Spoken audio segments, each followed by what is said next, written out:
Frank's Red Hot is the perfect blend of flavor and heat, so you can use an entire bottle to make recipes like buffalo chicken dip or buffalo nachos, or even things that don't start with buffalo. Frank's Red Hot, I put that on everything.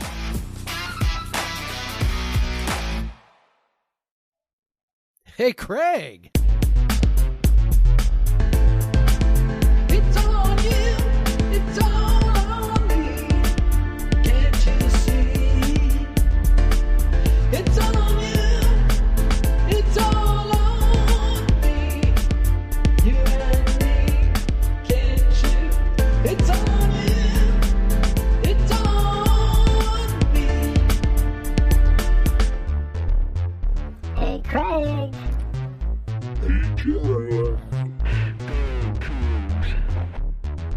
Right or wrong, we don't care. Win or lose, we don't care. We don't care. We don't care. Hey, Jeff. Buddy. Do you remember me? Dude. I think this is the first time we've actually talked at all since the last time we recorded, which was We've done a while ago. Lots of texting and group Yes. chats and Yes. the like. Lots of digital, written digital communication, but no, it's good to hear your voice, man. You're very likewise. distinctive. Your distinctive voice, which people recognize in the bathroom In the bathroom at at a football game. Maybe when someone drops their phone in the their phone in the urinal and I offer some words of reassurance. Yeah, and he's like, "Hey, I know that voice." People, I am not making this up. voice. That happened. Was it at the Utah game or was it at? It was at the Utah game. Or was it? Yeah, that happened. Somebody recognized Craig, not from the way he looked, but from the way he sounded in the bathroom. That's the way things have changed since I stopped making the Baxter beer videos and we've just been doing the podcast. People do recognize me because I post pictures of myself on Twitter and stuff, but I get recognized by my voice now, which is weird, and you probably would too, if you went to Portland as much as I did. Probably. So it's funny. We're just big celebs over here. What can I tell you? Yeah, raking in the millions. Yeah. But yeah, it's been a long time. First, I'll get the episode introduction out of the way. We can talk about whatever. This is Podcast Versus Everyone. I forgot what our own fucking podcast was called.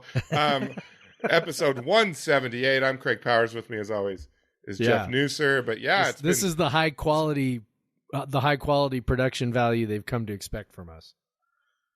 Yeah, it's been 3 weeks. We've been busy. You've been busy. You've been busy. I had an 8-day stretch in Las Vegas.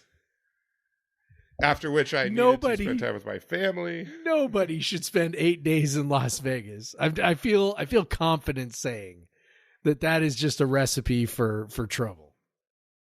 So just to explain this, it wasn't. I scheduled an 8-day solo trip to Las Vegas just for fun. I want the listeners to just think that you're like some sort of gambling addict on a bender for like a week plus. I kind of want that mystique out there, but you're gonna set them straight. So tell them why you're actually there. I'm not even sure if I placed a bet the entire time. To be honest, I don't know.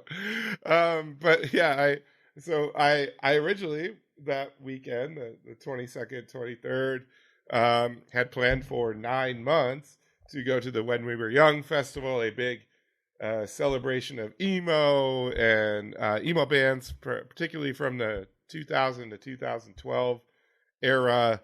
I bought tickets right away when that came out and just been planning that for months and months and months. But the plane tickets were just disastrously big, and so I was like, well, I'm just gonna have to eat it and go. But then, I got invited by one of my clients to go to their show in Las Vegas, and it just so happened to be that week. So I had them, when they paid for my flight and scheduled my flight, I had them fly me out on Sunday so I could go to When We Were Young on Saturday. Now, I don't know if some of y'all follow what happened with When We Were Young. I woke up on Saturday, was at a friend's, staying at a friend's place for the weekend, got ready, getting ready to go catch the bus to head to to catch a bus, head to the festival. And my friend's girlfriend, my friend was out of town, but my friend's girlfriend says, "Hey, where are you going?" I said, "To the festival." She's like, "It's canceled." I'm like, "Whatever, no way, you're fucking with me." And she turns over the phone. She has my friend on FaceTime. He's like, "No, really, look at this page. It's literally like, the festival's supposed to start in an hour." And so I look, it's canceled. I have to call my friend Rochelle, who's at her hotel getting ready. "Hey, it's canceled." She's like, "You're fucking with me." I'm like, "No, I swear." And at that moment, I text my wife. She's like, "Well, can you go tomorrow?" And I'm like, "Well, I'd have to move my flight." She's like, "Well, maybe you went all the way down there to go to it." And so I just got on StubHub like 50,000 other people, tried to get tickets. Finally, after 100 tries, got a ticket, moved my flight to Monday.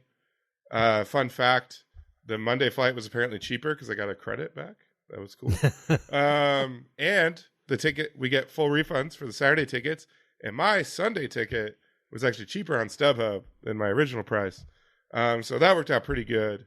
So my friend Rochelle and I went to the When We Were Young Fest. We had another friend, Rochelle's friend, Nick, that was supposed to go. He got a ticket for Sunday as well, but they never sent it to him. But he did get to go to the one, which is basically the same show, last Saturday on the 29th. So he did end up getting to go. But yeah, that was just a wild weekend. And then turned out I already thought I was going to be in Vegas for 7 days. I was in Vegas added that 8th day, another night in Vegas. So yeah, you know how that goes. Got lots of sleep, tons of good rest. Just kidding. Not at all. No, wait. How does that go, Craig? How does it go when someone spends the 8th night in Vegas? Actually, Rochelle and I ended up just walking to try to get away from the crowd and catch an Uber and hope the Uber prices would come down like 3 miles down to the Aria. Like, oh my God. I don't think we even realized we were walking that far. We were just like, I don't know. Like, we kept looking at the Uber. It's like ridiculously expensive. We're still going.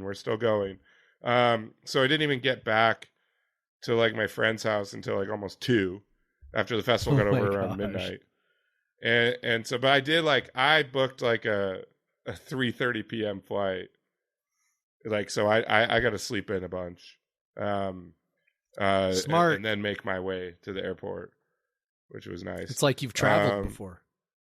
Yeah. So when I saw that was available, I picked that one up. I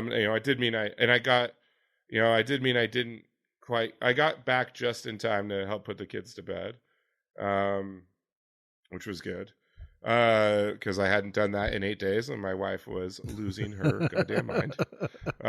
She's a gem for encouraging you to stay. Like, that's she did have her dad over. Let's call that for real. Half of those days to help, but still, they're not complaining to Grandpa; they're complaining to Mom. Correct. They want Mom to solve the shit. Yeah, they want Mom to solve the problems. Grandpa only gets the happy stuff. But yeah, so that was. That was a big reason. So we didn't record that the week while I was in Vegas. I had a lot of shit to do when I was at the work conference. Also, I was just doing stuff. I told you, like, I went to a Cirque show.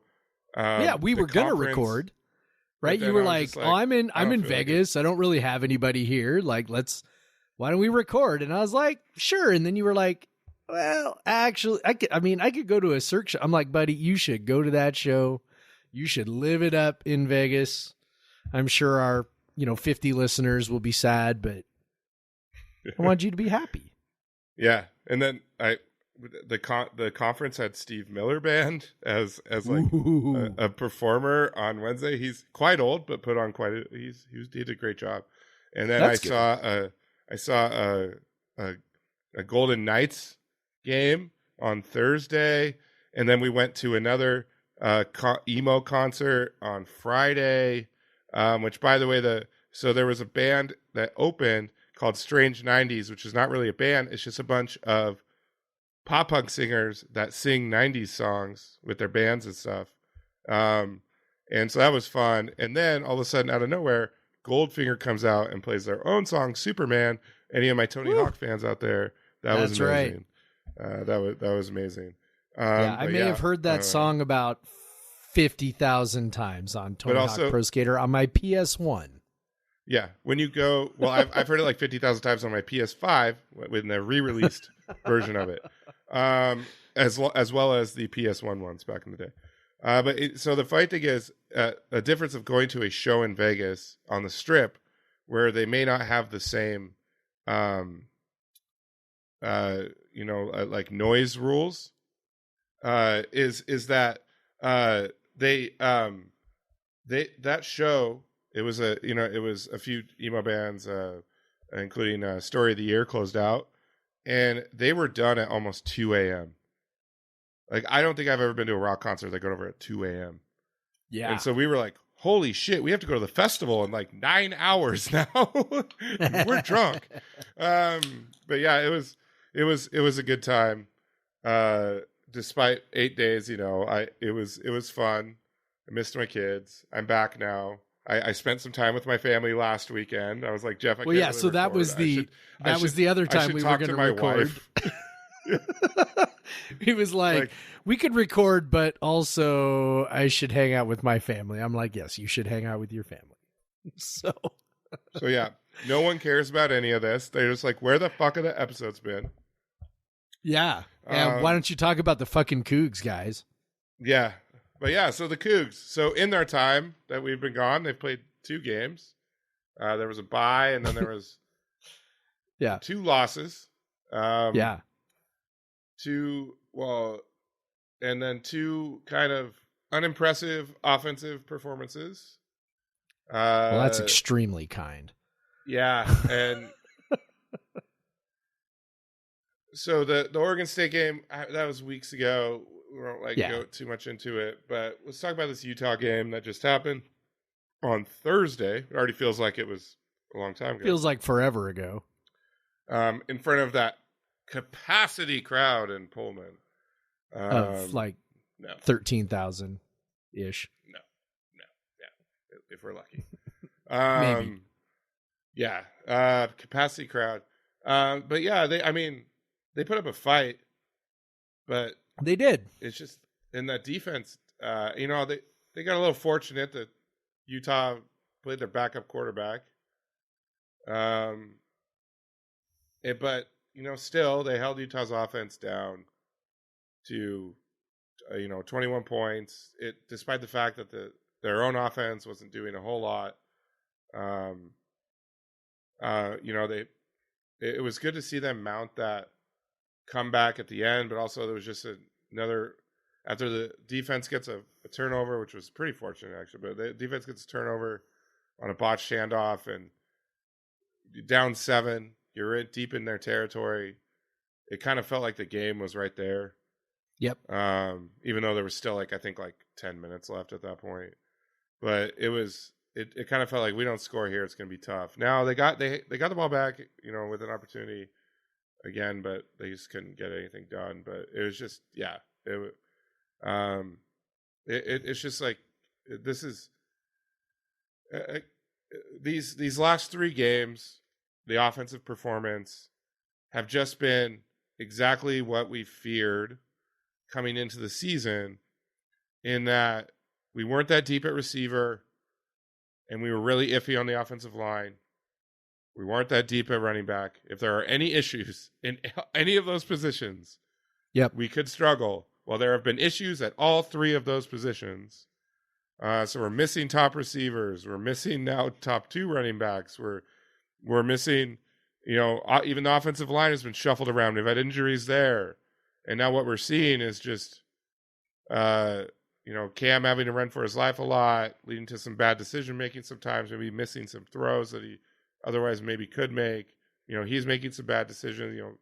I mean, it's not all on offensive line all the time, but sometimes it's just like when the defensive line is there on him in under a second, like it's not a lot the quarterback can do. But yeah, it's just been tough to watch. Like it's been a really kind of, and that is now the problem. You see people complain about all the screen passes that they throw. Best joke I saw on Twitter yesterday was, "Oh my God, watch out, your kids! I just found another WSU screen pass in their candy.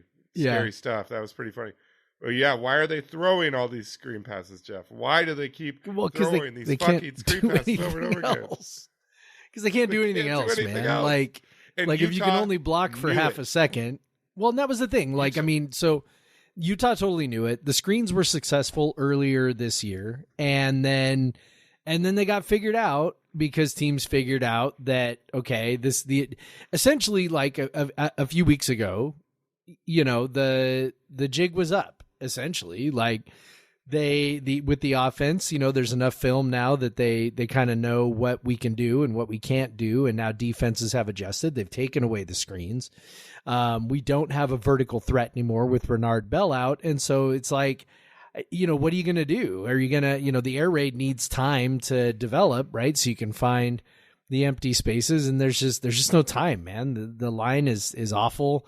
You know, they reshuffled it a bit before the Utah game, but it, you know, really didn't make much of a difference. And I don't know.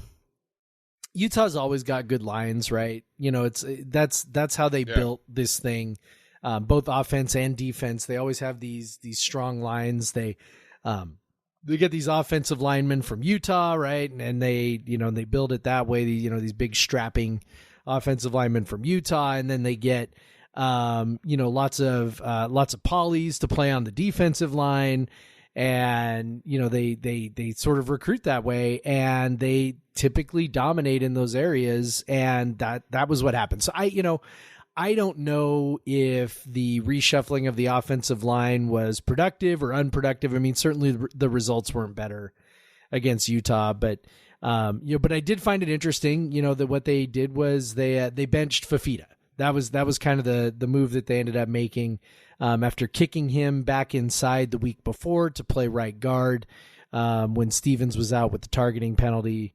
You know, he didn't play well in that game either, right? He was the starting right tackle to begin the year, went into right guard, and they brought in the converted defensive lineman who they really, really love to play right tackle. And then they went ahead and went with something similar against Utah with Stevens back on the inside, and then the freshman whose name escapes me. He's Samoan, I believe. You know, right tackle. So he's, you know, they went with that. You know, I don't know, man. I mean, Ward didn't have any time to throw at all. You know, I mean, the one, you know, spectacular touchdown he threw, there was a dude about to kill him. You know, and then it's a touchdown because, you know, the defender fell down. I mean, maybe it's a touchdown if the defender doesn't fall down, but certainly that's why, you know, the receiver was so wide open. So yeah, I mean, it's so tough to judge anything. Running is a mess right now because, you know, you're down to basically your fourth string running back, right? Jenkins goes out in that game. Watson's been out. And Cannon Katzer apparently is transferring. I don't know why, but you know, whatever.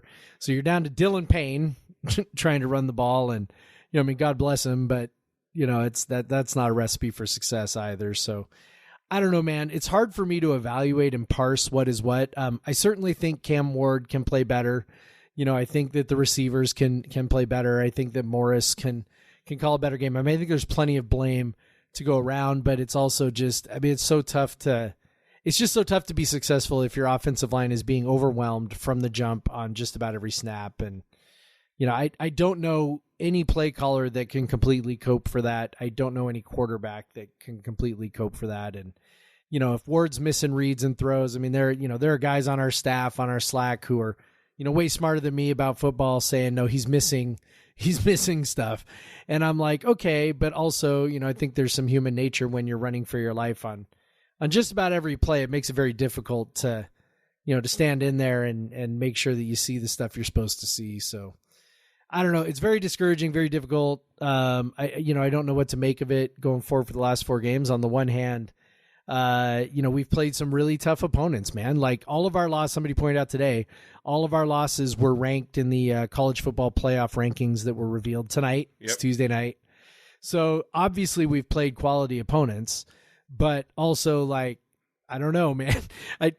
When I think about Stanford and I think about Arizona, like in Arizona State, and Washington, I mean, I can think of reasons why we're going to lose all 4 of those games. And this coming from the guy who was like, I think we might win all 6 down the stretch. So I don't know. Yeah. Well, yeah, it's tough because you look at the Southern Cal, the Oregon State, Utah games. Defense wasn't bad. Nope.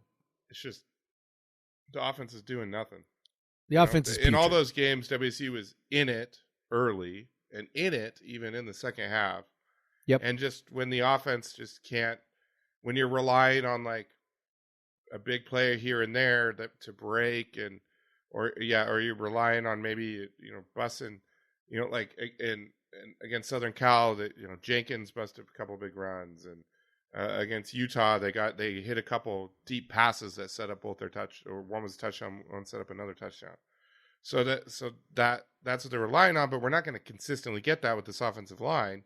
And so when that inevitably fails, when the defensive line on the other side starts eating, because we're not really wearing them down much, they're not really on the field that much.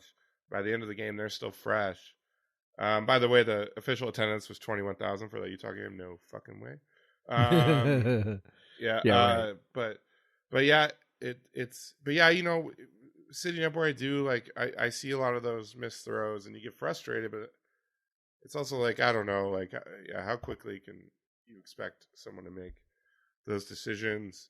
It's crazy. So yeah, we're playing what is this, other than maybe the first 3 games, the softest part of WSU's schedule now. Stanford, who has been bad, but also had some times when I don't know, like they beat Notre Dame and they beat Arizona State. Other than that, and they nearly beat Oregon State. So they had like a 3-game stretch, but then they just got pummeled by UCLA. Their offense looks very bad, but so does ours. Like, I don't think their offense is much worse than ours right now, or even worse at all. Now, I think their defense is probably worse than WSU's. But again, that game's in Palo Alto. If you look at when Stanford has played well, they did beat Notre Dame on the road. Their one conference win was at home against Arizona State. And they also they should have beat Oregon State at home as well. And then they hung with Southern Cal for a while at home too. So, you got to think you're going to get a better shot from them at home. So that makes that more difficult. And the gap you saw between the two teams maybe a month ago when the offensive line was kind of holding up for WSU. And what we kind of expected some offensive progression that has not come. The other way around, in fact. Now you're looking like that Stanford game is a lot more of a toss-up than you may have thought a month ago, right? Yeah, and then you start thinking about, okay, well, if we're going to a bowl game, right? I mean, when this team was sitting at, 4-1, right? Yeah, we're sitting at 4-1, and we're like, we're not thinking about bowl games. We're thinking about conference title game type stuff. Like, hey, could we maybe get there? Is that a possibility? Like, I mean, we were, let's see how this goes. Right. And then, I mean, now, 3 straight losses later. And I mean, there are legit explanations for each one. Like we mentioned, they were, all these teams are good, that's part of it. In the Oregon State game, I mean, as we talked about, heading into that one, it was not hard to imagine that Oregon State was going to be, incredibly fired up, to win that game and try to, finally break the curse. I mean, and that's literally what it has seemed like, that we have, held some sort of curse on them the way we've won, the last few years, dating back to Borghi's, plunge with no time on the clock. in 2019. And it's like, so yeah, it wasn't surprising that Oregon State was totally up for that. Again, not surprising we lost to USC, not shocking we lost to Utah, right? But it's like, God, you start putting it all together and it really does shake, I think, your faith that, okay, well, can they beat anyone? And it's like, yeah, is Stanford way worse than the last 3 teams we've played? Yeah, they're way, way, way worse. But also it like, you start to wonder, like, you watch the offense have such troubles, are they going to be able to even do it against Stanford? Are they? So I don't know, man. I'm kind of I'm in a little tough spot. I do think that one interesting thing is I'm looking at this, I'm looking at the prediction tracker. I don't think I've cited this on the podcast before. I only found this a few weeks ago, but basically they track a lot of things from, prediction models in college football. But one thing they also do is aggregate the predictions. Currently right now, the aggregate composite prediction is Cougs by about a field goal. So, I don't know, man, that's close. That's not very convincing. Score a field goal to win. Yeah. We have to score at least 3 points to win. And then percentage wise, they've got it like 57-42 basically, for the Cougs. So yeah, I mean, it's slight favorite. It's more than a coin flip, but it ain't much more than a coin flip. So yeah, it's stressful. I think we probably would have. I think we probably in our preseason predictions each had this around 60%. So I guess that hasn't changed. But just given we kind of thought this was an automatic a month ago, we're like, oh, we'll get Stanford, we'll get this one, we'll get that one. And now it's like if this one's not automatic, then I don't know what is, right? Because kind of your 2 more winnable ones, Stanford, well, obviously Arizona State, Stanford, and Arizona, you're kind of the 3 worst teams you have left in your schedule. 2 of those are on the road. Arizona State, I know people like the 12:30 games, and it's Dad's weekend, so that'll be good for them. But I'd rather have Arizona State at night, to be honest. Like I want it to be cold and miserable. Yeah. I don't want there to be any comfort for them in Pullman. Because now it's like, who cares if it affects our offense? Could our offense get any worse? I mean, yeah, they could. We've seen it worse, but yeah, it's just so Stanford, they have a decent pass rush. They have 21 sacks on the year. So they get a few sacks a game, so you can probably add a couple for them. They're probably going to sack us like 4 or 5 times. WSU has I saw pick 6 previews posted. WSU has the 61st out of 66th worst sack rate given up this year, which is even in the big sack years, like with Falk, they would throw so much that the sack rate wouldn't be that bad. So the fact that they throw a lot and they give up a lot of sacks is just really bad. Like it's just drive killing over and over again. And they just haven't been able to get a ground game going, since USC really. It's rough. And so it's just hard to think, like, even against Stanford's defense, it's not like abysmally bad. They've had some really good games. Like and we certainly don't have the offense of a UCLA or an Oregon or a Southern Cal or even or UW to drop 40 on them or high 30s. So how many points can you expect? Are you hoping for 21 and then hoping WSU's defense can hold Stanford to less than that? Maybe WSU's defense is that good, and they probably should. They could be able to do. But it's hard to even imagine this offense. They haven't scored more than 21 points since Oregon, and they haven't even really got or more than 17 points, I should say. So it's just like it's hard to fathom them scoring even 21 at this point. And so you're hoping you can win games by scoring 21. Like, that defense better come to play. Yeah. I mean, the defense is good. We know that, but the defense isn't like that good. They're not super dominant. They're not automatic. They're not automatic. No. They're holding teams to under 30, which is good. Like that's That's what you would hope for in the Pac-12, and that's going to give you a chance to win some games. But there's also a part of me that's like, was Utah really, did they really open up their offense? I mean, they were missing tons of weapons, including the quarterback, right? Yep. Oregon State, I mean, they do what they do. That's holding them to 24 is kind of like, I mean, good, but also like, they're kind of a ground and pound, minimize possession kind of team anyway. Holding USC to 30 was I think a pretty good accomplishment, especially given what the offense was giving on their side in that game.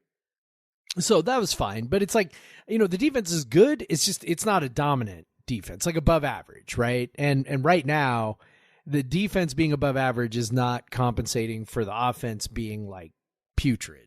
And I don't know, man, this might be a game where the defense needs to find another gear. One of the biggest things I think is that, early in the year, we were kind of like, these negative plays, right? They're getting sacks. They're getting tackles for loss, man. Those have kind of disappeared. And, we're not getting a lot of sacks. Ron Stone, have you seen how many sacks Ron Stone has? Yeah. How many? 2. Two sacks. How many does Brandon Jackson have? 3? 2. I haven't looked at that one. 2 also. All right, so there you go. Daion's only sitting at 4 now. Yeah, and he gets them on those nice blitzes, but at 3.5, it's just they had 7 against Colorado. They had 7 against Colorado State. They have 14 in the other 7 games. Yes, yeah. I mean, sacks aren't everything. Obviously, pressure matters. But they're pretty big for this. I'm probably being a little unfair with Stone and Jackson because they do. To be fair, they do get pressure. Like that's not. Yep. So I'm being a little opaque. Opaque's not the right word. I don't know. Obtuse. That's the word I'm looking for. I'm being a little obtuse with this point. Good job, English teacher. But but the point remains, right? Like as you said, the defense thrives on negative plays, and they're just not getting enough of them.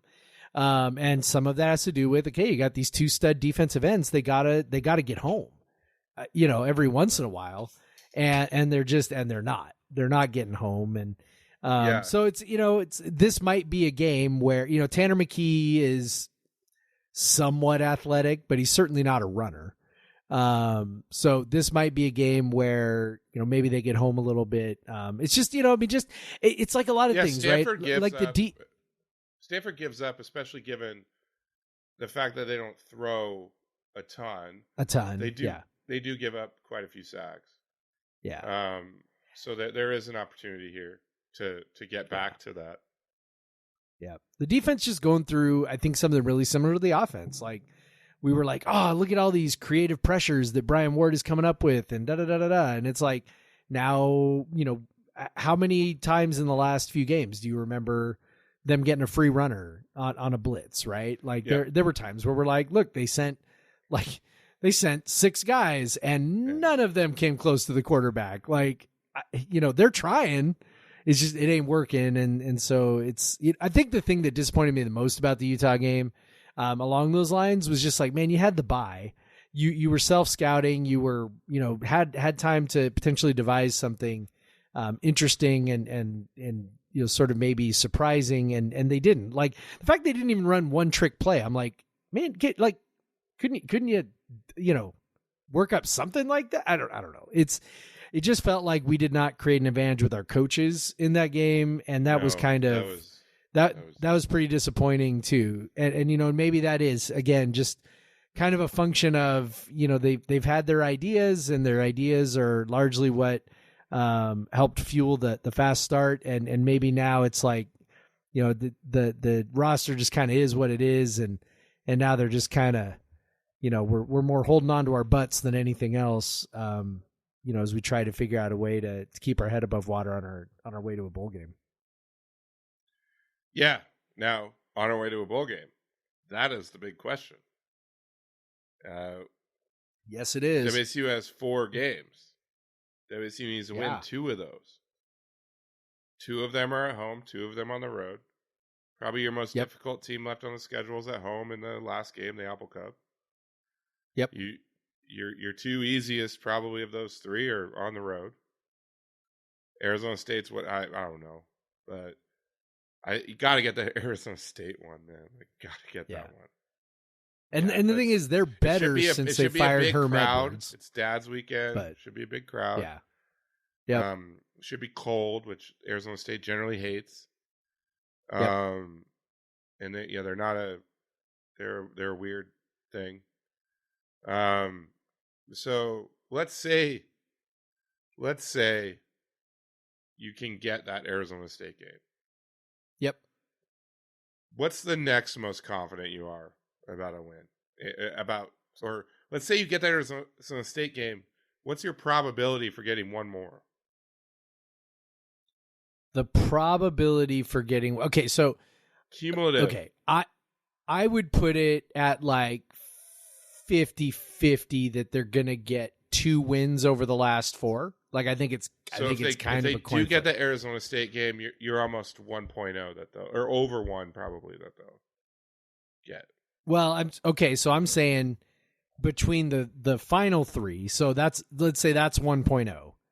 Between the final 3, then it would be like 0.3, 0.3, 0.3, right? 0.33. So like you're a third. You're only at 30% that they can beat Stanford. No, but I'm like I don't know. I'm kind of being a jerk. I did that on purpose. I know what you're saying. I know what you're saying. I know what you're saying. I was trying to make you guarantee that they're going to a bowl. No, Yeah. but okay. So if you go, this is illustrative of how far I've fallen, right? Like I said, I sat there and I went 6-0 is not off the table. 5-1, yeah, that's what I would expect, and we've already, they've lost the first 2 of those. Well, and I don't think they're going to win the last 4. So yeah, now I'm like, I don't know. I'm really far up inside my own head at this point. Like I can think of reasons why they're going to lose all 4 games right now. Yeah. Right. Like I can go, okay, Stanford, they're going to go down there. The offensive line is going to get whipped by a decent pass rush. They're going to struggle to put up points. They're not, okay, great. Stanford, I don't know. They're going to lose like something like 17-14 to Stanford. And then they're going to come back home and they're going to play Arizona State. And gosh, Arizona State's playing so much better without Herm Edwards. And then they're going to go to Arizona. It's the Jaden Delore revenge game. And then they're going to come home and they're going to lose to Washington because they always lose to Washington, except for last year, apparently. And it's like PJ put it on Sunday. Like we're now doomed to another 8 years of terribleness. So like I said, I am not the person to ask about this right now because I just cannot rationally think about this thing. I'm sure that we can do better than I think in my head right now, but right now, I'm 100% convinced in my brain right now that we're going to lose to Arizona because that offense is really good and there's no way we can keep up with them scoring. I mean, is that true? Probably not, but it's that's kind of what I'm thinking right now. I'm just that defense is so bad, but you're like, can we even does it even matter if the other defense is bad? Does it even matter if the other defense is bad?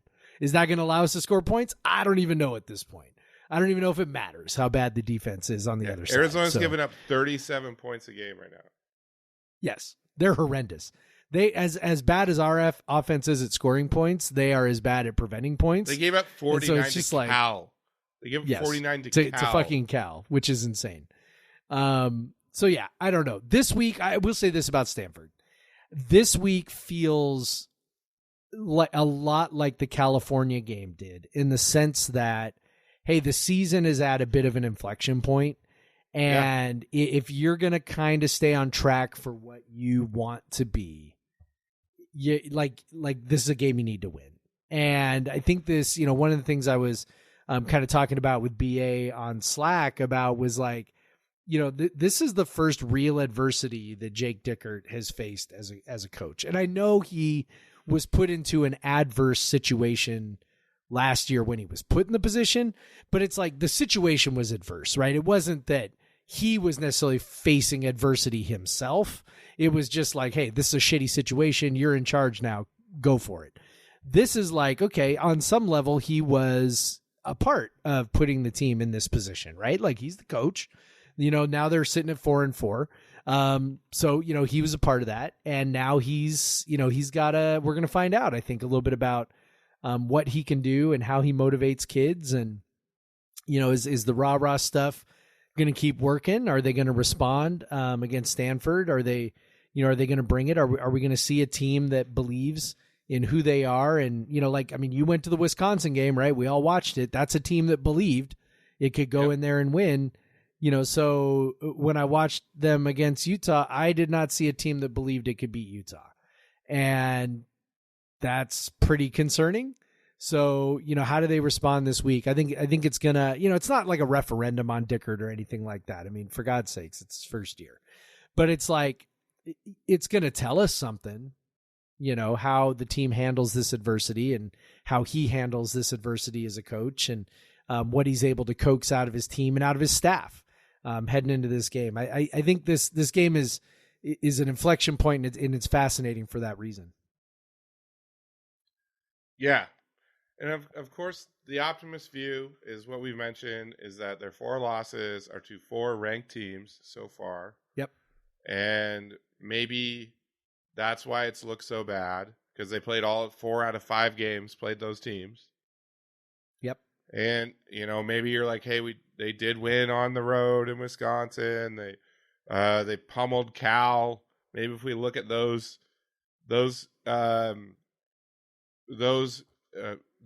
results, and we can project just as much from them as we can from the losses.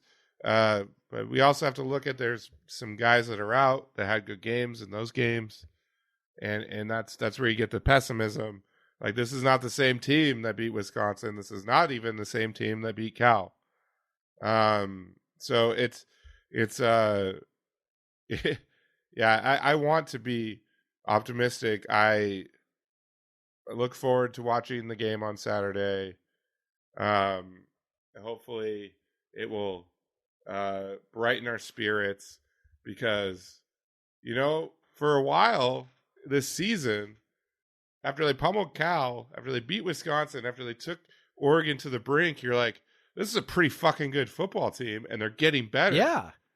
Yeah. And now you're like, holy fuck, can we beat anyone? I feel like, yeah, it sucks. You're questioning everything. I mean, I'm the guy who wrote, the offense is on schedule. Like, they're getting better every week. And, you looked at the stretch of USC, Oregon State, and Utah, and it was kind of like, I mean, they could win 2 out of 3 of those, at least one. Surely they're going to win one. And they win any. And like I said, now you sort of question everything. So I don't know, man. I hope I'm going to be a ball of nerves. If you lose to Stanford, suddenly you're like, holy shit, where did 2 more wins come from? And things start to feel and I'll be honest, even at this point, I mean, yeah, we want to go to a bowl, and that's great. But also, like, let's just be frank, 6 wins is going to feel like a disappointment from where we were. So, I think it's going to, for some bowl game that no one can go to or whatever, Yeah, I mean, for me, it's going to take probably 7 wins to feel like, all right, yeah, that was okay. 6 wins is going to feel like, we were sitting at 4-1 and complaining about not being ranked, and then we scratched out 2 wins over the final 7 games. Like, it's not going to feel real great. So, yeah, I don't know, man. This week's going to be important. The good thing is it is a daytime game. So you can just not have to stress about it all day. 12:30 p.m. start, correct. And then it'll be over. And then my sister and I, my sister's really into karaoke. She's got this spot she likes closer to her house. And I told her, I want to spend more time with my sister. So I said, I'm going to learn a song to karaoke. So I'm gonna go and I'm gonna sing "Make Damn Sure" by Taking Back Sunday, because it's not that hard to sing. That's a good idea. Yelling and kind of swag talking. So, and she looked, and they have it on their list. So I'll just be not even thinking about the football game. I'll be more stressed out about that on Saturday, because I suck at karaoke, because I am not that good of a singer. You're braver than I am. But you know what? Sometimes for the people you love in your life, you just have to push yourself.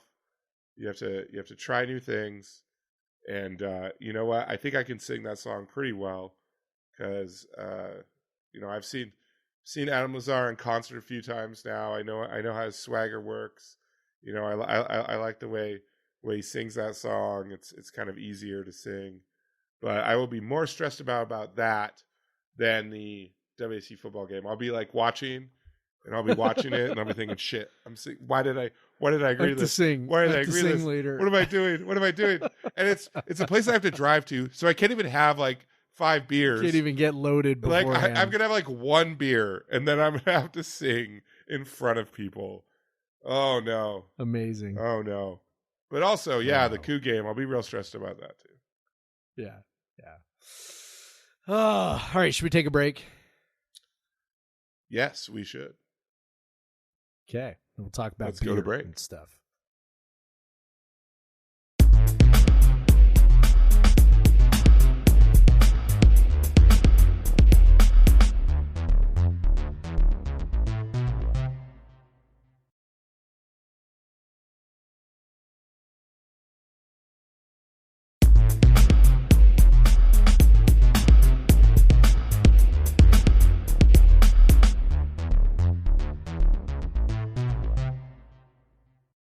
And we're back. Everyone left because we didn't tease what we were gonna do after the break. Everyone's like, Shit. nothing to hear on the other side. That's right. There won't be anything else. Shit, I need to open my beer. But Jeff, Yeah. what are you drinking? After starting with a Miller Lite, kind of get things going, I am now drinking the extra juicy pale ale cosmic collaboration between Ecliptic and Holy Mountain. Ooh. Yeah, it's delicious. Brewed with our Brewed at friends at Holy Ecliptic, Mountain huh? Brewing, this pale ale was dry hopped for surreal amounts of juiciness. Using Vista and Brew One, expect tropical notes along with stone fruit, melon, and pear. So yes, one of our probably our favorite Seattle brewery, right? And then I would say so. yeah, for you, I don't know. I'm pretty partial to Georgetown, but that's okay. And then Ecliptic out of Portland. So nice little Portland Seattle collaboration. Christine Sinclair probably does not approve, but oh well. I thought that was pretty sick, though. That was awesome. I know. I was like, I wanted to be mad and I couldn't be mad. For those of you who It's like, don't fuck know yeah. what I'm talking about, yeah, the Thorns won the NWSL championship, and then Christine Sinclair. Yay, Morgan Weaver. Yay, Morgan Weaver. Fuck Portland Thorns. Yeah, fuck Portland though. And But we're happy for you, Christine Morgan. Sinclair. Yes, but we're happy for Morgan. She's been Tacoma. UP's finest. Christine Sinclair has been playing for about 86 years and said she was going to play for another year, and then she punctuated by saying "fuck Seattle," and I wanted to be mad, but I couldn't. I was just like, I love it, man. You earned that. It's okay. I get it. I Yeah, just I didn't need remember Brenna Green retweeting it into my timeline 86 times. I know. That's what I know. didn't That's Brenna. Like, love you. I know, Brenna. We know you now work in Oregon now. Covering that Portland stretch run. Although there was that one picture of Morgan shotgunning a beer, and my Coug heart swole like 3 sizes. That's right. Go fucking big. Cougs on that one. Yeah. Yeah. I'm She happy learned for from the best her. there. She put on one of the greatest shows we've ever seen to get the Cougs to a college cup. I was a little devastating when she went to Portland of all teams, especially because WSU was especially because the Rain were basically playing in her hometown at the time and a mile from my house. But yeah, she's obviously the Thorns. Admittedly, are a good team. I will not say a great organization because of who is at the top. I will say they have great fans and they have good players, and the people at the top do not deserve either of those things. Yes. Is the best way I could put it without There you go. going on a diatribe. All right. So what are you drinking? So what am I drinking? So, it's been a couple weeks. We've kind of fallen out of the minds of our listeners. We faded into obscurity. So I thought, what better way to celebrate that than drinking the obscure barrel-aged barley wine, a collaboration between American Solera and Green Bench Brewing, Brewed at Greenbench Brewing in St. Petersburg, Florida, down in PJ's neck of the woods. This was a collaborative English-style barley wine aged 18 months in Jamaican rum barrels with a Thomas Hardy culture. Thomas Hardy's another famous barley wine, exuding flavors of raisin, juicy dark cherry, toffee-rich caramel, honey, and an intense brown cane sugar layered over a full and silky mouthfeel. I'm excited for this. I've had like a little taste of it. It comes in a tiny little bottle, so it wasn't like very beer share friendly. But this beer kind of, they call it the obscure. Like no one really expected much out of it. I bought like one bottle of it on Tavar like but years ago. Like this came out in like 2018 or something. And then people started trying it and they're like, holy shit, this beer is so good. And then they started hunting it down. So it kind of was no longer obscure. It was kind of a hot beer to get. And it's still, it's really fucking good. Yeah. This is a good beer to have at the end of the night. Really sweet. Like sometimes the rum barrels, you're expecting the sweetness, but you get more of the like just a straight up ethanol from it. But this is just the rum blends in with the barley wine, like the English style barley wine, which is a sweeter style, like so fucking well. Exactly all the flavors that they said. I really get the toffee, tons of brown sugar. This is incredible. It's going to take me a while to drink this. I bet I'll be sipping it long after we shut this podcast down. This is so good. You cannot get it. Good luck. Sorry. It is. They didn't make very much of it, and it came out like 5 years ago. So, go ahead, go find it. And it's from Florida. So, go ahead, go find some. Good luck. It's delicious. Man, this is really good. I basically just wanted like a small format bottle to drink. This is really tasty. I'm glad I opened it. Yeah. So now that we've done beer, what do you want to do first? Soccer or volleyball? Well, you want to be happy or sad? Well, given that I, recently went to an emo festival, I say, let's get sad. Let's get sad. Soccer's in trouble, my friend. Like, I don't know how much trouble because we are not bracketologists with the soccer tournament. And as far as I know, there's nobody who does bracketology for that. But there's no fucking way. Like, this is their last 7 results. Loss, tie, draw, loss, draw, loss. Yep. I can't imagine there's a result against Washington. So their last game against Washington. I can't imagine there's a result that gets them over the top there. I mean, they're currently sitting in 8th place. They would jump ahead of Washington into 7th place if they beat the Huskies, which obviously would be great. But their conference record's 2-5-3, overall 8-6-4. It would be on what a disaster. Except for we were like, they're doing not so good, and that like in our last podcast, and since then it's just been like they've got 2 points in their last. What'd you say? 7 games, right? Yeah. That's my God. And they were ranked. By the way, when that happened, when that run started, when that skid started, I think they were ranked 15th when that started. Yeah. So because they hadn't lost in since the opening match of the year. They hadn't basically and they lost. Jumped into the top almost. 15, and then just like this unbelievable skid. Like it's crazy. And I don't know, really, man. Save for the USC match on Sunday, but a lot of it has come what we saw at the start of the year. They just can't finish. Like they can't finish their chances. I'm not watching them enough. Maybe their chances just aren't that good. We're seeing the shot totals and all that, but just not, in that stretch, one goal, no goals, then 2 against USC. Yeah, it's absolutely wild. I will say, so I have not been able to watch them as much recently. I did watch a good chunk of the UCLA game. So for people who don't know, UCLA's ranked number 1 in the country. We went absolutely toe to toe with them for 90 minutes, played our asses off. Didn't win, but like really played well. And then, going to USC. USC's the 3rd place team in the Pac-12. Like USC is really, really, really damn good. Losing to them 3-2, no shame in that.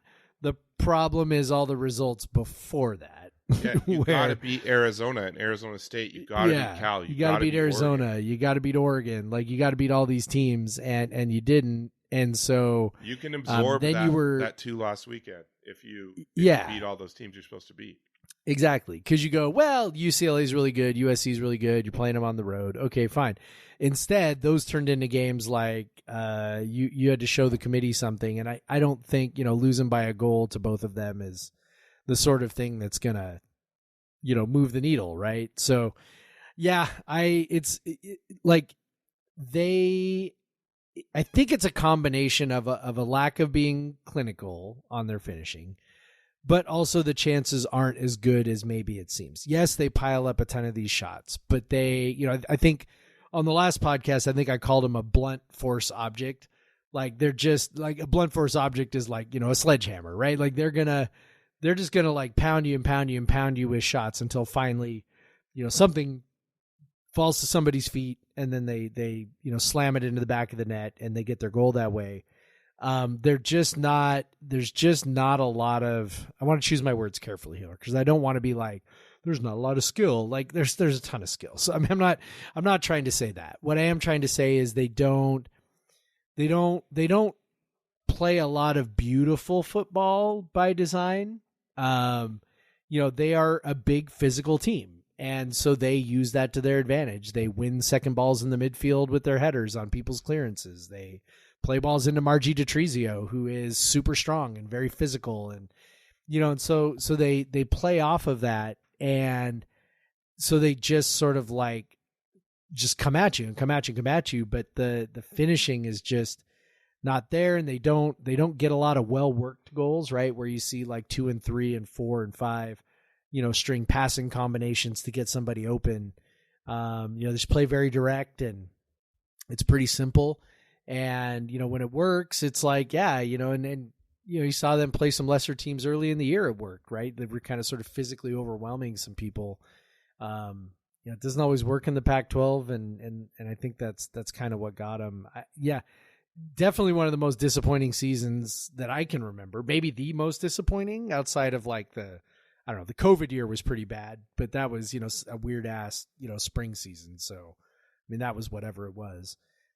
This team had really high expectations and, they started the year ranked. And I think that was the first time under Schulenberger, they had started the year ranked and they jumped back into the ranking after falling out right away after losing to Michigan. And then to go on that skid, man, I'm not sure I've seen anything like it, definitely under Schulenberger. And I can't recall anything before that. So yeah, super disappointing. I beat Washington, I guess I'll feel a little bit better. Yeah. Well, we talked about Morgan Weaver earlier. So I had to point out that when she spoke at the same rally where Christine St. Clair said fuck Seattle, she started her speech with a Go Cougs directed at, as Brenna wrote, directed at her teammate Marissa Everett, who went to Oregon. So well done there, Morgan. Love it. Be that. And be also, that Elise soccer Bennett, by the way, played in that game. Yes, also, that's what I was gonna say. But there was in the championship game of the NWSL, Morgan Weaver started and Elise Bennett came on, and so we had two Wazoo grads playing in one of the top leagues in the world in the championship game. Yep. That's pretty impressive. Super cool. In soccer, it's not like a lot of the other major sports where there's one very obvious best league. NWSL is up there with, the Premier League and the same like the Spanish league and things like that. But you still you don't have the players that are concentrated in one place quite the same way. But seriously, super impressive to have how far this program's come. There's so many players in the NWSL. Two of them were on played significant roles in two of the best teams in the league this year, which is very cool to see. It just shows how deep this program has got, which also shows, like this could be a rough season, but they fully can bounce back with the way Schulenberger's staff is recruiting and all that. And plus, like you said, go out on a high note, beat UW in Pullman Friday night at 7 p.m. If you're in Pullman, please go to that. It'd be cool to see them finish at least on a high note.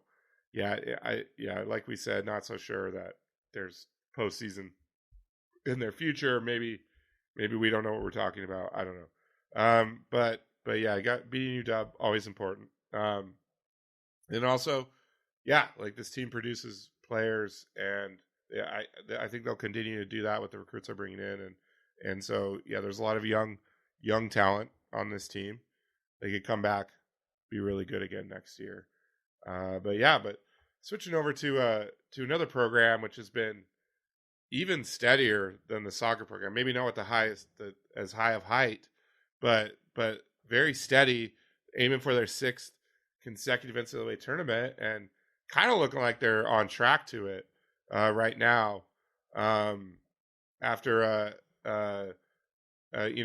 losing to Stanford this weekend, but then sweeping Cal, kind of like what you would expect. But they've won 4 of 5 matches. They're sitting at 8-4 in conference, 16-7 overall. They've got that big win over Oregon. They have many more. They have many more games left in the season than soccer does.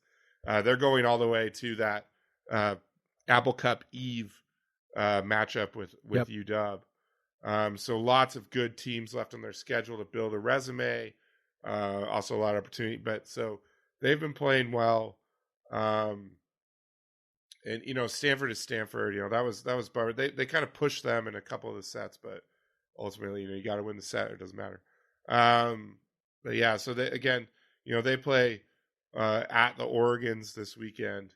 But yeah, they're looking on track to hopefully grab another postseason appearance. Yeah, it's remains impressive, right? What Jen Greeny has done, to be able to, just continually replace people, reload, maintain a high level of excellence. And we'd be sort of remiss not to mention this, in the midst of her husband, being diagnosed with cancer. So Burdette Greeny, who's also like the assistant coach. Associate head coach. I believe he's their lead recruiter. And people of maybe my age, might remember that Burdette was a baseball player. So I went to school at the same time as both Greeny, who was Jen Stinson at the time, right? When she was playing on the volleyball team, and Burdette also playing on the baseball team. So both of them are, my age, my contemporaries. And so he, came out and announced that he has cancer. He was not very specific about what kind or prognosis or anything like that, but just, kind of said he was undergoing treatment for that. I believe he talked about surgeries and chemo and whatever.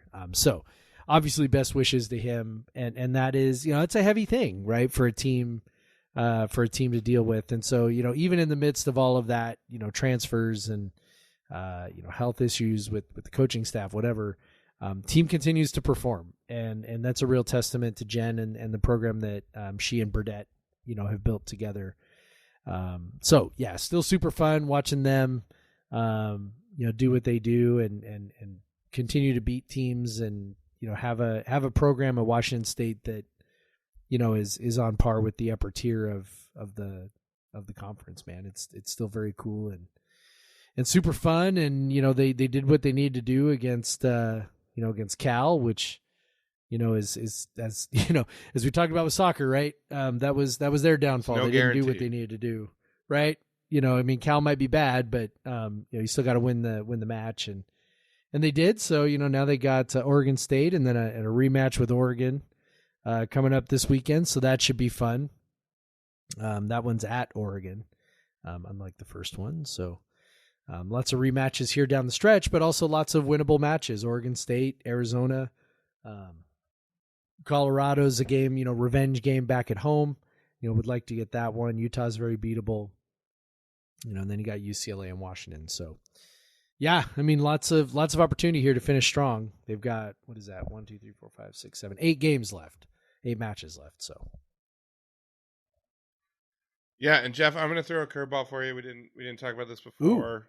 Like I got curveballs. 2 things. I do have some email questions. Some of them Okay. are from weeks ago, but they're kind of still relevant. But before that, yes. we haven't talked about this on the pod, even though it happened a couple weeks ago. KenPom has his Woo. preseason rankings out, and basketball. We'll probably be recording right after they play their first game next week. So Yeah. I think it would behoove us to talk about. We'll talk about men's basketball. Women's basketball is starting up soon as well. They've already had an exhibition game. They Yeah, pummeled. we might need to something do or other. need to do a special basketball podcast Yeah, we because might. this is not going to But- go well So in this so short we'll just amount of start- time. Let's make it simple. So KenPom put WSU at 71 to start, which Yep. is a drop from where they finished last year, obviously. Yep. 44. How does that feel? Why would they drop? Why does it look like that? There's 42 defense, 102 offense. Yeah. Why are we looking at 71, which, is not, and we're feeling potential NCAA tournament, but 71, that's not typically a team. If you finish No. at 71, you're not going to the tournament, most likely, No. unless you have like some No. crazy wins on there. But, Yeah. But yeah, how are we feeling about that? Okay, so I listened to Pomeroy. He did an interview with another one of our favorite people, Jordan Sperber, who does Hoop Vision, which is a very cool endeavor that he does. He creates these awesome videos, kind of breaking down, basketball X's and O's. He's a guy who was a former assistant coach at New Mexico State, but also like a total nerd. So he had Pomeroy on, and what it's not that like Ken's forecasting system is some big mystery, but also it's like you actually would have kind of a tough time. I tried to do this one day. Tough time finding like a clear and concise explanation of the factors that go into the projections. And so, listening to him talk about it with Jordan, it actually made a bit more sense as to how we ended up at 71. And it wasn't because he was talking about us. It's because he was talking about other teams that made big jumps. So Virginia was the big one that they talked about and pointed out. Virginia, I want to say Virginia finished last season basically around where we are starting right now, around 70-ish. And in his preseason projection, they're like number 5, I think. Yeah, number 5. And so it's like everybody just kind of raises an eyebrow at that, right? Well, how does a 72 they team go finished last from year, yeah. 72? Okay, yeah. So how does a team go from 72 to 5 in one offseason when it's basically the same team and, they added like one transfer? And what he talked about his projection. So, and I think the thing that's important for people to note is that, his projection formula is a tested formula. So in other words, he like looks back at past seasons and looks at the factors that are most predictive, right? Because like everything about his system is predictive. The whole thing is meant to be predictive. So what are the factors that are most predictive? And so the big one that he talked about that I thought was really interesting, that I think is probably mostly driving our preseason projection, is this. Okay, so the biggest one obviously is returning talent, right? Like returning players, experienced players, Returning tend to get production better. specifically. Right, returning production specifically. Like they tend to get better. Returning production, like is a good indicator of, taking a step forward. And of course we lost, FA's gone, Flowers is gone. That's kind of a big one. So WSU basically lost 5 of its top 6 guys in minutes and in usage. Right. So when the system looks at the roster, it goes, you're not returning a lot of production. Now, somebody might say, but look at all the transfers, right? His system tends not, he even said this. He's like, look, that just transfers tend not to have as much of an impact, or at least historically, they've had maybe not as much of an impact as fans hope. Then again, this is like on the whole, right? So, so he's saying like, look, his system does not look at transfers as kind of generally major impact. Like it's definitely going to favor if you have guys coming back who have experience and production, and so, the minutes that are returning and the production that's returning, that's always going to kind of be most important. And that makes some intuitive sense, right? Like there's going to be some cohesion there. If you're adding transfers, a bunch of transfers, like, it's going to be tough to be cohesive, right? So that makes some sense. The other thing, and by the way, that's the thing that everybody goes, yeah, okay, that totally makes sense. Like that I would definitely think about that. And we do that, right? When people make, AP polls or whatever, like they think about, okay, well, who's back and who's gone, and and they kind of try and project it out that way. The other thing that he does that I think I didn't really think that much about, but that sort of makes sense. A big factor is the program history. Like how good has the program been? And it's predictive in the sense that, if a program's been very, very, very good over, a certain number of years, and then they just have one bad year, like there's no reason to think that they are suddenly in a death spiral, right? Like they're probably going to bounce back. And that's sort of the philosophy behind the Virginia ranking, right? Is, okay, you go, well, they have, almost everybody back. The production's all back. They added a transfer that should be an impact. I mean, it's not a huge factor, but should be an impact. And then they just have been very, very, very good, for a decade, right? And I think he said that his formula, I think, takes into account 4 or 5 years, something like that. But still, I mean, they've been very, very good, right? I mean, they won a national championship, a number one season. Yes, you're capturing a number 2 season if you go back 5 exactly. years. So, yeah, exactly. So that's all part of the ranking. Okay, if you apply that logic to Washington State, it's the opposite, right? The program history is dragging it down. So when you look at the previous, say, 5 seasons, well, here's what you have, right? You've got 44 last year, that's great. But then you've got 78, which, given where we came from, is fine, but also like not the sort of thing that's going to boost your ranking, right? And then you've got 127, 207, and 186, right? You've got those 2 Ernie Kent years kind of dragging you down at the end if you go back 5 years. So I think that's the big thing that's causing their ranking to be a bit underrepresented heading into the year. I think we both think that they're better than 71 or 71. But at the same time, like that does explain some of it. Teams, look, programs that are bad tend to stay bad, even if they have a season where they jump up, and programs that are good tend to stay good, even if they have a season where they're not very good. So I think that's what we're looking at. But yeah, I think that kind of makes sense. It really doesn't take into account, how necessarily good the coach is. I think his system does take into account if you have a coaching change, and depending on how much Division I experience the coach actually has as a head coach. I think he mentioned those things are factors. But so you put all that together, it does, sort of make sense that you might, fall from 44 to 71. But I don't know, man, it seems reasonable to me. Does it seem reasonable to you? Yeah, and I'll say, obviously, if you look at Bart Torvik, who is not exactly the same as Ken, but like does very similar things in terms of his projections, I think. So Bart like kind of relies on people to help him out with some of the data in terms of the players, his top 10 projected. He does projected contributors. He actually has the players listed. Whereas if you go on Ken's page, he doesn't have the players listed yet. Not until after the first game, and it's what they've done in the past. But these are projections. So a few weeks ago, before Ken's came out, I messaged him. He still had Deshaun Jackson and Miles Rice on there.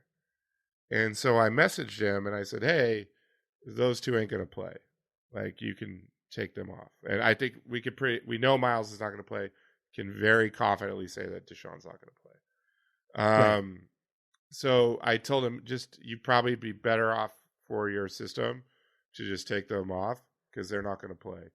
And that took WSU from I think around like 52 in his projection to 69.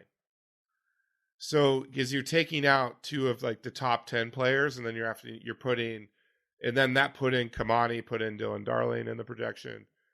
So that's kind of shows you how players can change things. Because you're particularly Deshaun, you're taking out Deshaun, like a returning kind of significant contributor last year, taking him out. That probably was where a lot of that hit came from. Which honestly, in your head, you're thinking, "Damn, that's a big hit," as well. Like if you're not even like thinking about numbers, you're just thinking, "Yeah, he's good at basketball. That sucks." Like taking him out sucks. So you're looking at Miles Rice. Yeah, that's bad for our guard depth. Or that he may even been a fringe starter. Like that sucks. So you kind of you can think about how these numbers are weird, but if you just kind of like you alluded to, when people are doing rankings, they're doing this sort of math in their head, but it's just less. It's less like it's not as like scientific in a way, I guess you could say. Like they're just kind of doing the calculus without a spreadsheet. Right. But yeah, so it's interesting to see. So yeah, like if you're looking at it, we are relying on a lot of guys to take big leaps. We're relying on transfers to make big impacts. So you can see why a system might be a little skeptical of a program that has an abysmal history like WSU. Yes. Like you could see. Right. It hasn't been to an NCAA tournament in, 15 years and whatever. It will be 15 by the time the next tournament happens. Yeah. So it's exactly like you said. Like, teams that are bad tend to stay bad. Teams tend to be who they are, right? And so the system is going to say, all right, they are probably who they are until teams proven are not otherwise. returning their best play. They're returning only one of maybe their starters. So they have a whole. Obviously we started a lot of different guys last year, but what like the numbers show is the guys that played the most. Yep. 4 of them are gone. 4 or 5 of them are gone. So that's a big deal. And your best scorers. Things. Like that's the big thing. Like the offense definitely dropped off projection wise, more steeply than the defense did. So, yeah. And if you look at it and you go, okay, well, do you believe they're going to be worse offensively this year? I sure don't. Yeah. Honestly, the funny thing is I feel better about the offense improving than I feel about the defense staying the same. Because F.A. Abagidi is gone. I would agree with that. With that. It's all because of F.A. Because you're you're losing an elite rim protector, right? Like maybe the best rim protector in the Pac-12. And so, now can Gay take that role? Maybe. We'll see. And of course you're losing Deshaun from that projection as far as, he's not an elite shot blocker, but he's definitely an elite space eater. And he definitely also pretty solid alters. Yeah, he's good. He just, he's big, and he one of the things he does really well is use his size and just be big. And so, he alters a lot of shots too, even if he's not blocking a ton. So yeah, losing those guys, when really your 2-point defense was such a huge part of what you did last year. And it really has been a huge part of what you've done the last 2 years, right? Well, the guy anchoring that over the last 2 years is gone. So yeah, it does make a bit of sense. But I think the offense is gonna figure it out. I'm really excited to see what they do. Offense has more. They've got some really different pieces, man. Yeah, more shooters, maybe more athleticism, and Bryce's favorite thing: better passers overall. Yes, just so bigger dudes, more height. They can actually make a pass over a defender. That'll be nice. Yeah. All right. Well, let's cut this off before it goes into an. I know. That's what I'm saying. We got to get a whole nother podcast with this. I know. But yeah, so they got first game coming up next Monday, 7 p.m., Texas State, and then tough one right off the bat at Boise State the following Saturday. So Texas State also not great, but not like the 300 plus slouch that sometimes No. you get early in the season. They only No, have one people of are going to those. hear That's- Texas State and they're going to think, "Oh, easy win." And I'm going to be like, They only have one of those 300 They plus should win, ones, and but, it's Prairie View eh. A&M, and it's part of the SWAC agreement, and they're playing at Prairie Right. View A&M. right. But yeah, It's what we talked about, the reason why they're not playing Idaho. Right. yes, Like that's yeah. a scheduling mandate from the Pac-12 to Yeah, raise so- the standard. So I'm hyped. Basketball season's about to start. By the next time we record, it will have So started. So fucking So hyped. excited. And of course, the women expecting to make it back to the tournament again. I think they have a chance to be even better than they were last year. Yeah. Bringing in some real good pieces. Real exciting stuff. Charlize ready to destroy the world. Bella destroy the post. All that good stuff.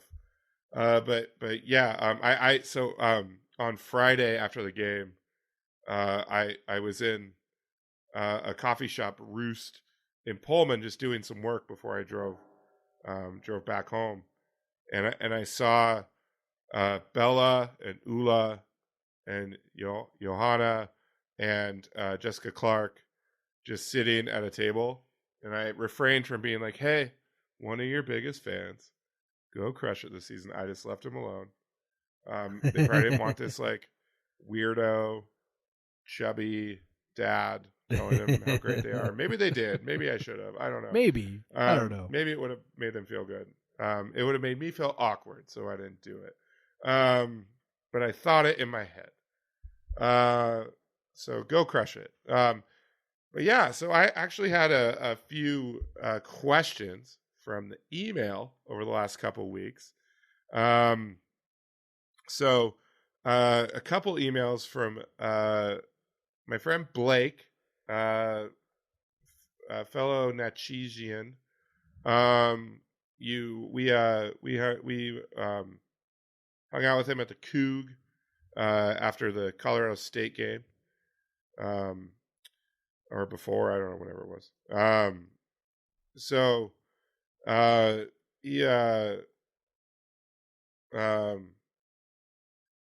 Let's see.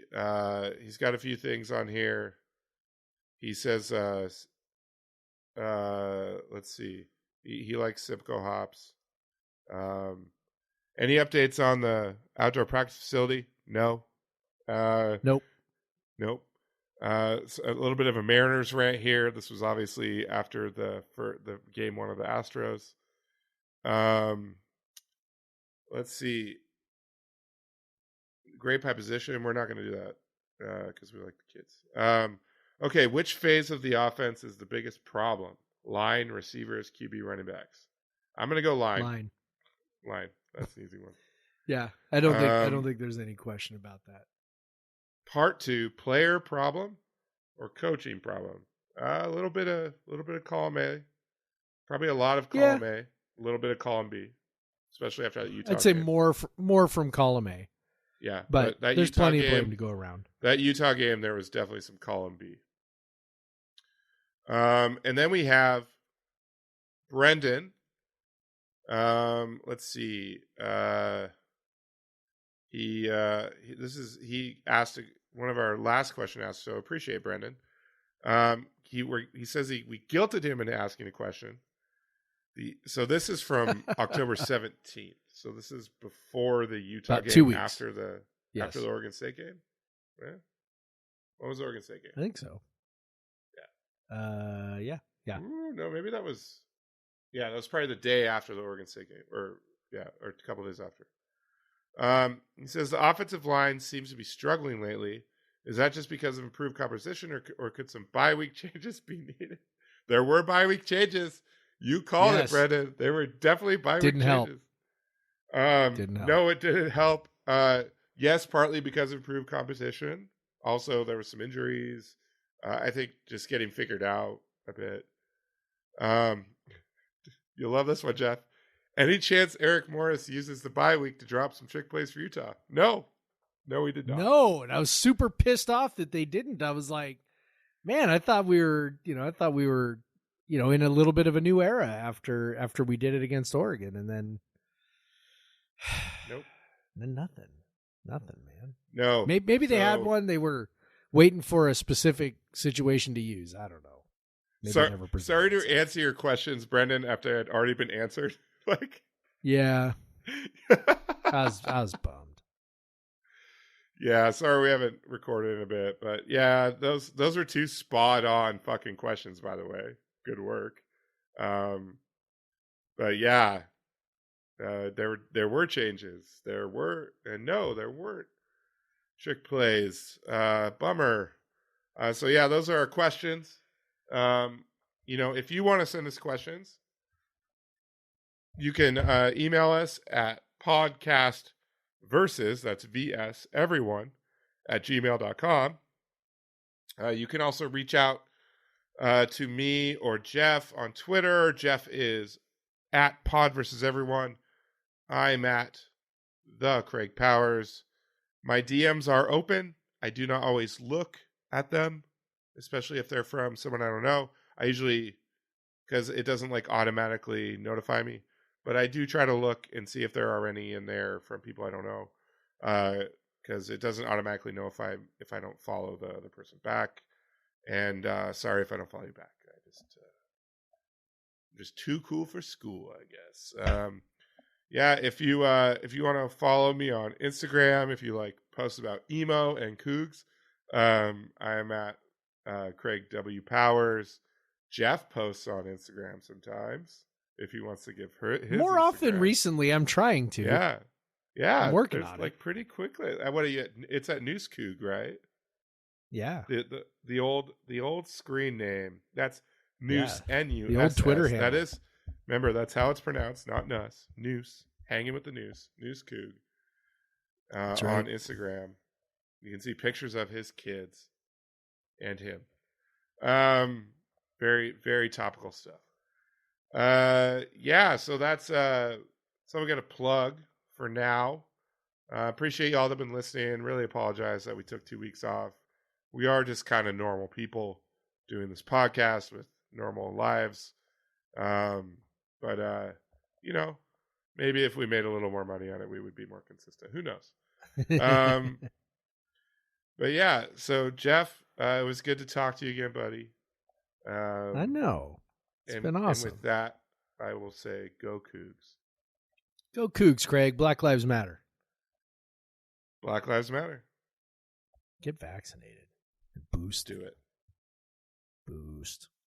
We forgot to do a score prediction. You want to do that real quick?